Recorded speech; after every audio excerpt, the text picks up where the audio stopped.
Welcome to the Midlife Crisis. Wanted to do kind of a follow-up, a part two, if you will, to something that I recorded the day before. I was talking about the power of mirrors, the importance of mirrors, I'm sorry. And after doing a lot of thinking about a situation that I am currently experiencing in my midlife, so to speak, I realized the power that I have. Realizing the power that I have in every situation. I've always said that you can't force anybody to do anything. You can't change anybody. The only person that you can change is you. And I stand by that 100%. But I realized that when we face certain things on a regular basis, when things, quote, happen to us, a wise person once told me that the world is about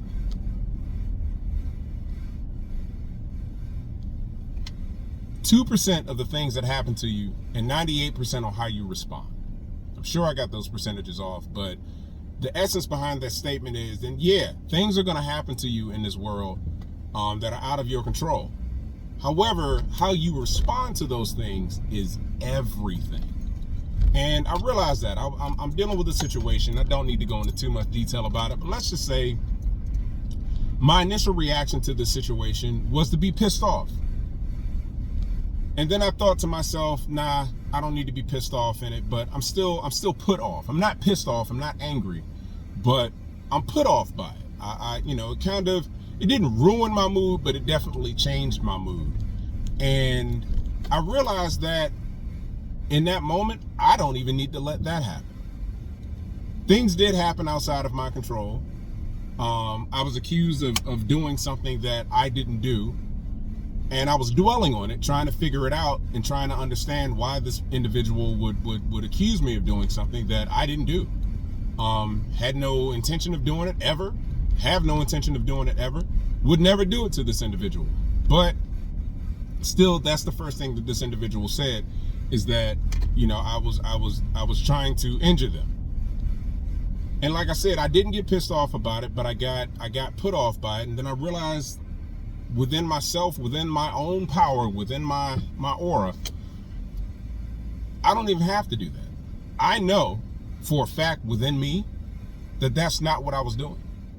I know for a fact that I wasn't bearing this individual any ill intent.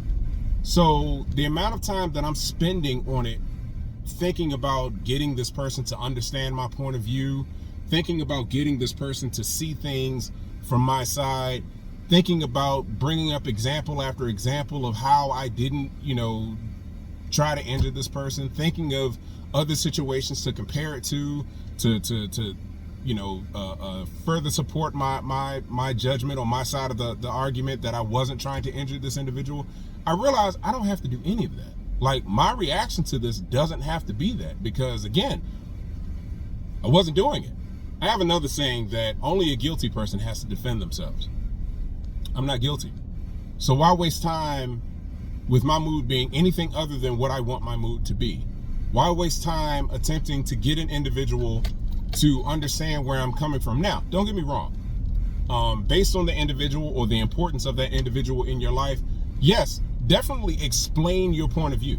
Definitely say your side. You always have to speak up for yourself.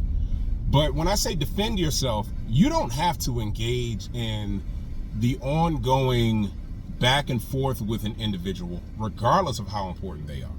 Because again, only a guilty person has to defend themselves. Now, there could be misunderstandings. There could be some things that you've done wrong. Again, I'm never trying to claim being faultless. I make mistakes all of the time, and I do my best to live up to those mistakes, to say, hey, I did, own up to them is the phrase that I was looking for. I want to own up to my mistakes. I want to show that I am fallible, because I think that's how you grow as a person. I think that's how character is developed. In fact, I know that's how character is developed. When you can make a mistake and come back from it, when you can take a loss and come back from it, when you can admit your defeat and come back from it, when you can admit your weaknesses and come back from it, that's how characters develop. That's how real strength is developed too. You learn the most when you fuck something up. when you screw something up, you learn the most from it. If you're smart enough to learn from your mistakes, if you're smart enough to even want to learn from your mistakes, that's how you develop your true strength, your true character, that true metal that makes a person strong from within.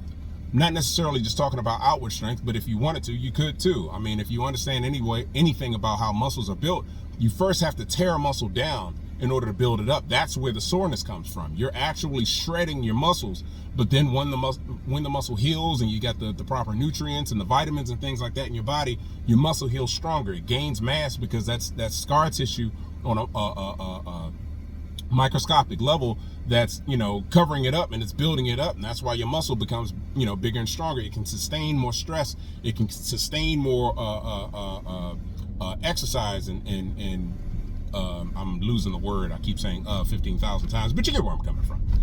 You gain more when you screw up and learn from it. You know, you heal better, you heal faster. Bones do the same thing. So in life, that's the same lesson. So I do my best to own up to my mistakes whenever you can show me that I've made one. Don't get me wrong either. I'm going to sit there and be like, nah, I didn't do that. Not to lie, but if I actually thought that I did something righteously in the right way, then yeah, I'm gonna tell you, hey, I did it. These are the steps that I took to do it. This is the path that I followed to get to wherever I'm going. That's why I think I did it the right way. And if you tell me that I should have made a left turn to Albuquerque, you know what, you're right.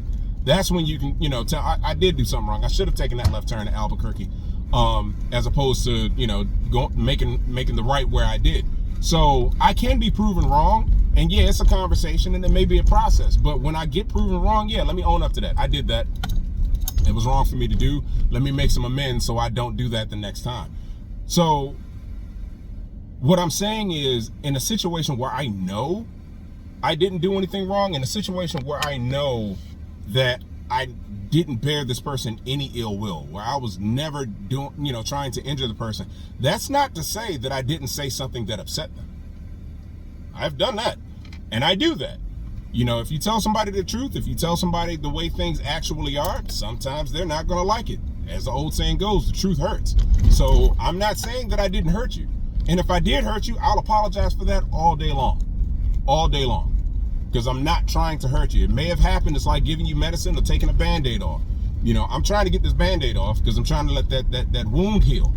But when I snatch it, it's going to hurt a little bit. And I'm sorry, because I'm not trying to cause you any pain. But at the same time, we need to get this Band-Aid off. So that's how I look at it. And in that situation, I'm not going to believe that I was trying to hurt you. No, I'm just snatching a Band-Aid off. You know, I'm not going to succumb to you telling me that I was trying to make you taste something bad or I was trying to ruin your day. No, I was trying to give you medicine. Medicine sucks. It doesn't taste good. But if you take it, you're better for it. So, yeah, in those situations, no, I'm not going to sit back and you know, let my mood be altered or spend a whole bunch of time, you know, trying to figure out how to make you feel better. I'm not going to do that. That's where I guess, you know, the term sugarcoating comes from. And to a certain extent, I can, but I'm not going to be expected to. And I don't think anybody should be expected to. Information's information. If you fart, your butt stinks. It happens. You know, it's not a pleasant thing, but again, everybody does it, so that is what it is. But I'm not going to sit here and feel bad because I told you that your butt stinks.